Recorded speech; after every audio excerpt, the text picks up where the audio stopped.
Definición de los tipos de pensamiento. Pensamiento deductivo. El pensamiento deductivo parte de afirmaciones basadas en ideas abstractas y universales para aplicarlas a casos particulares. Por ejemplo, si partimos de la idea de que un francés es alguien que vive en Francia y Francia está en Europa, concluiremos que René Descartes, que vivía en Francia, era europeo. Pensamiento inductivo. Este tipo de pensamiento no parte de afirmaciones generales, sino que se basa en casos particulares, y a partir de ellos genera ideas generales.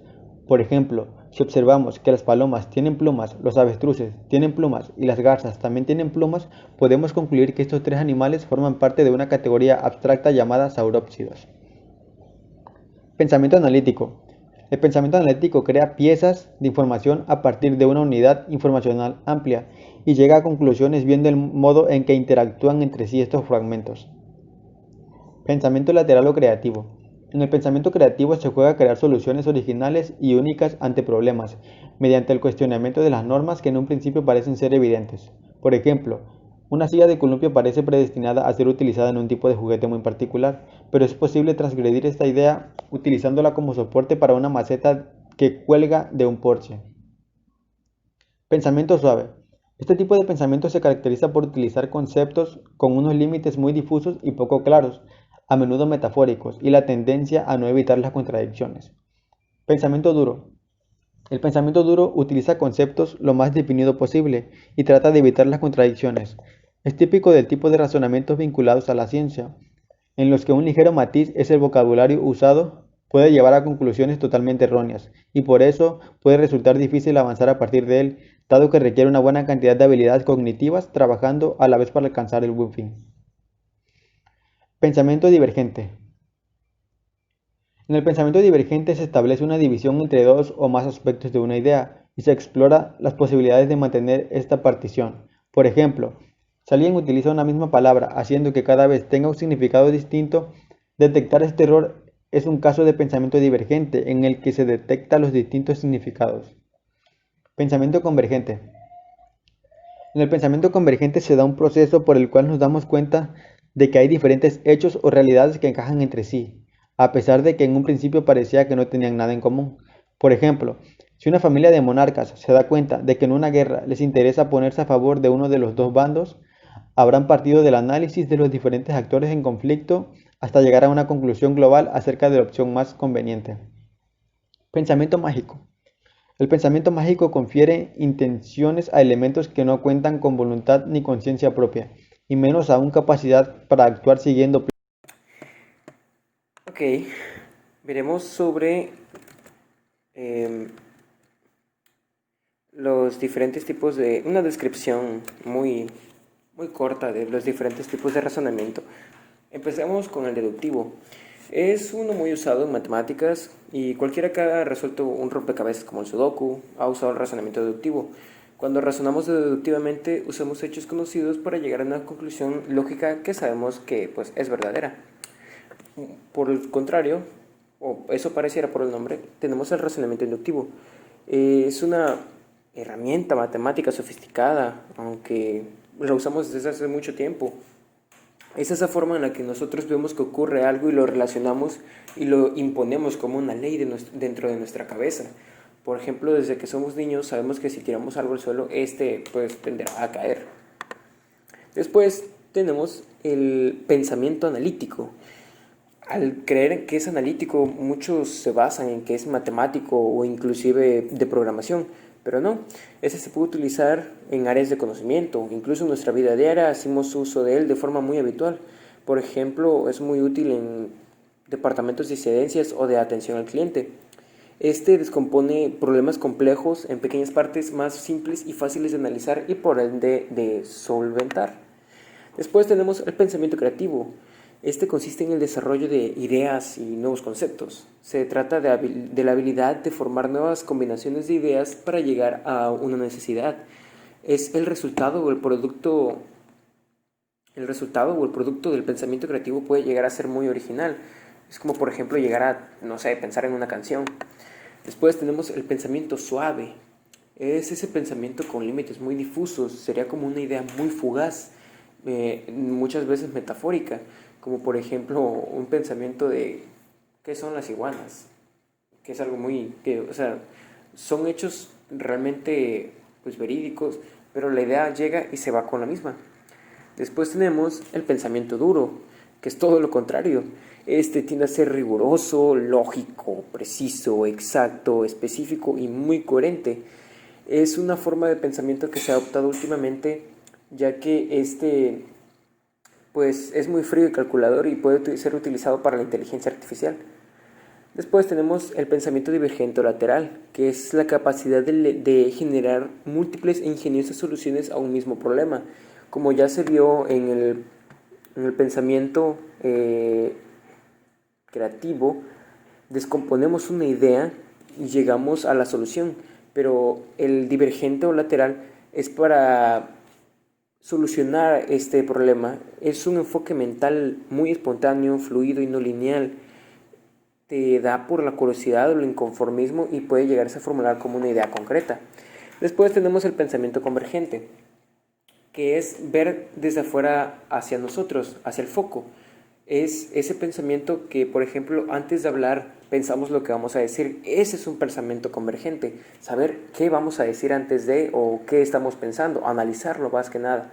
Por último tenemos el pensamiento mágico, que es algo que se utiliza mucho en la psicología y la antropología para describir atribuciones ilógicas de casualidad que se hacen sin pruebas empíricas.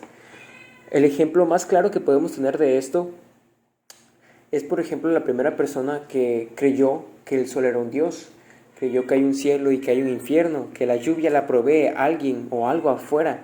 Ese es el pensamiento mágico, que la persona cree que sus pensamientos tienen consecuencias en el mundo externo. Un pensamiento muy ateísta es una oración. Ese es un pensamiento mágico, que cree que una oración por, no sé, una persona del otro lado del mundo va a creer, va a solucionarse ese problema. Pero pues sabemos que puede o puede que no sea así.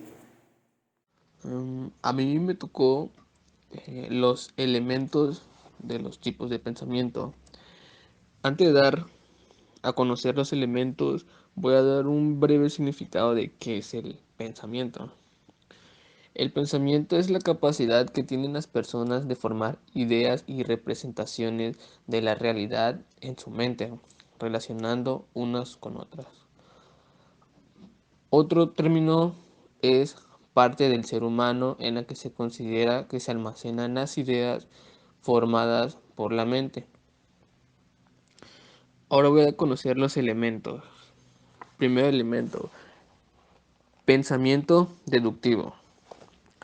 Pensar de forma deductiva significa partir de una premisa o ideas universales para aplicarlas en casos particulares. Pensamiento inductivo. Pensar de forma inductiva significa escoger como base casos particulares para llegar a una conclusión que permiten dar lugar a una idea universal. Pensamiento reflexivo. Pensar de forma reflexiva significa llevar a cabo una serie de análisis sobre las consecuencias en cascada de nuestros hechos para poder planificar de forma correcta nuestro futuro. Pensamiento analítico. Significa pensar de forma analítica, estudiar una situación y ordenar todos los conceptos que entre en juego, da forma a una visión de la realidad más acertada y sencilla posible. El pensamiento analítico es aquel propio de la persona con una mentalidad muy fría, capaces de determinar a estudiar un problema y asistir más probabilidades de actuar de la manera correcta. Pensamiento crítico. Pensar de forma crítica significa analizar, escoger la voluntad y encontrar. Es decir, todo aquello que se nos puede estar ocultando. El pensamiento crítico es aquel en el que, sabiendo que no podemos encontrar una realidad universal, afirma que ésta se encuentra a mediados del camino entre todas las realidades que se nos presentan. Otro elemento es el pensamiento lógico. Pensar de forma lógica significa que, partiendo de unas premisas confirmadas, llegamos a una conclusión que siguiendo mecánicas de deducción e inducción nos permite confirmar o rechazar una hipótesis. El pensamiento lógico permite obtener ideas nuevas a partir de una que ya se tenía confirmada. Otro elemento sería el pensamiento creativo.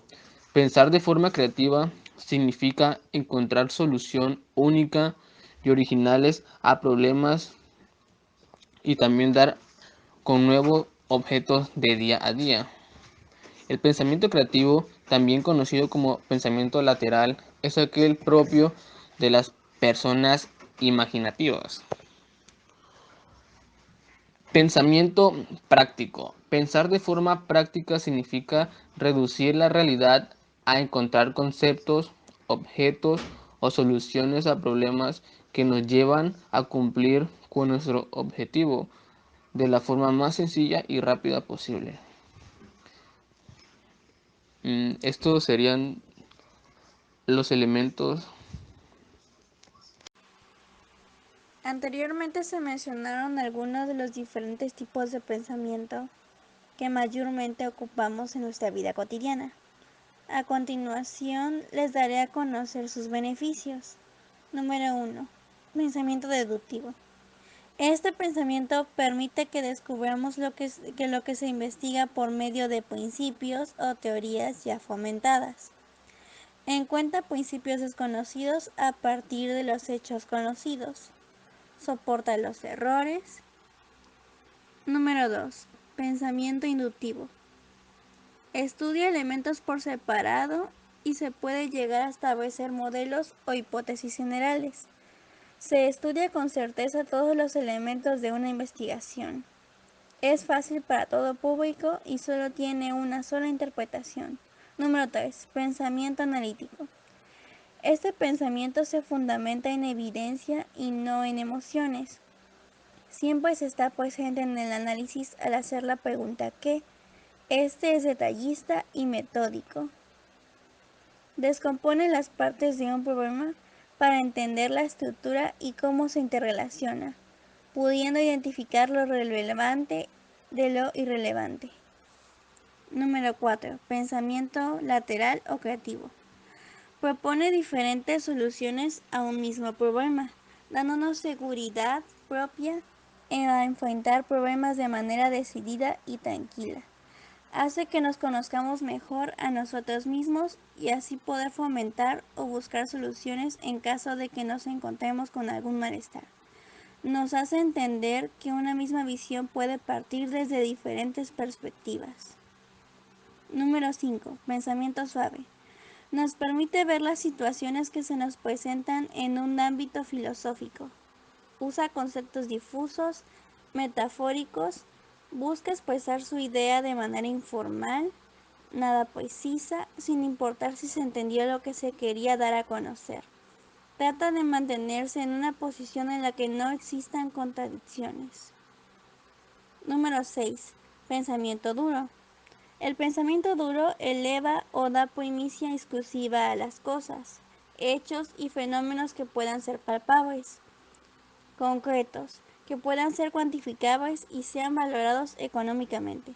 De lo anterior podemos deducir que este esquema o concepto de pensamiento solo busca la utilidad. Es pues un proceso utilitarista que requiere de mecanismos evaluables, estadísticos que pasan por alto cualquier peculiaridad de la persona. Número 7. Pensamiento divergente. Los beneficios de este pensamiento es que no excluyen las opciones básicas, permite incrementar las posibilidades, por lo consiguiente tienen más soluciones y por lo tanto resultados más positivos. Número 8. Pensamiento convergente. Se basa en la lógica. El pensamiento convergente, al contrario que otros procesos con los que se le suele relacionar, se basa en encontrar la mejor respuesta o solución posible en una situación determinada. Debido a la manera en que funciona, cuando una persona utiliza el pensamiento convergente, sus conclusiones han sido alcanzadas siguiendo un proceso deliberado, formal y racional. Número 9. Pensamiento mágico. El pensamiento mágico, si bien pese a las causas asociadas al pensamiento mágico, también hay funciones importantes en el fenómeno. Es decir, nos puede resultar muy útil en ciertas situaciones muy concretas, como reduce la ansiedad, a veces en ciertas situaciones estresantes, con difícil solución. Asociar al evento a elementos arbitrarios aumenta la sensación de control y reduce la ansiedad. Un ejemplo sería usando amuletos para luchar contra ciertos males o miedos. Aprendizaje emocional. Se aplica a la vida diaria. Evitamos que la angustia interfiera en nuestras facultades racionales. Comprendemos los sentimientos de los demás y toleramos estados de presión. Aprendizaje observacional. Constituye un modelo muy adecuado para el aprendizaje humano, en el que se evitan muchas dificultades propias del conocimiento clásico y operante. No es necesario repetir los ensayos de entrenamiento una y otra vez. Aprendizaje experiencial. Hay una gran diversidad de modelos de diseño que tienen como objetivo integrar este aprendizaje en contextos del mundo real, incluyendo laboratorios, talleres y estudios. Pasantías, aprendizaje basado en la resolución de problemas, aprendizaje de casos, aprendizaje basado en proyectos, aprendizaje reflexivo basado en la indagación y aprendizaje cooperativo. Aprendizaje por descubrimiento. El aprendizaje por descubrimiento es el que permite que el alumno o aprendiz sea un sujeto activo en la propia construcción del conocimiento, de tal manera que pueda otorgar significado con más facilidad al nuevo material y organizarlo en función de sus intereses y conocimientos previos. Aprendizaje receptivo. Consiste en que el profesor o profesora enseñen o transmitan una cierta temática ya elaborada y procesada, y el alumno simplemente recibe y memoriza a través de exponerse de forma repetida a ella. A través de este tipo de aprendizaje, en realidad, el alumno no realiza prácticamente ningún esfuerzo cognitivo, ya que se limita a memorizar o retener la información. Aprendizaje emocional. Se aplica a la vida diaria. Evitamos que la angustia interfiera en nuestras facultades racionales. Comprendemos los sentimientos de los demás y toleramos estados de presión. Aprendizaje observacional. Constituye un modelo muy adecuado para el aprendizaje humano, en el que se evitan muchas dificultades propias del conocimiento clásico y operante. No es necesario repetir los ensayos de entrenamiento una y otra vez. Aprendizaje experiencial. Hay una gran diversidad de modelos de diseño que tienen como objetivo integrar este aprendizaje en contextos del mundo real, incluyendo laboratorios, talleres y estudios. Pasantías, aprendizaje basado en la resolución de problemas, aprendizaje de casos, aprendizaje basado en proyectos, aprendizaje reflexivo basado en la indagación y aprendizaje cooperativo. Aprendizaje por descubrimiento. El aprendizaje por descubrimiento es el que permite que el alumno o aprendiz sea un sujeto activo en la propia construcción del conocimiento, de tal manera que pueda otorgar significado con más facilidad al nuevo material y organizarlo en función de sus intereses y conocimientos previos. Aprendizaje receptivo. Consiste en que el profesor o profesora enseñen o transmitan una cierta temática ya elaborada y procesada, y el alumno simplemente recibe y memoriza a través de exponerse de forma repetida a ella. A través de este tipo de aprendizaje, en realidad, el alumno no realiza prácticamente ningún esfuerzo cognitivo, ya que se limita a memorizar o retener la información.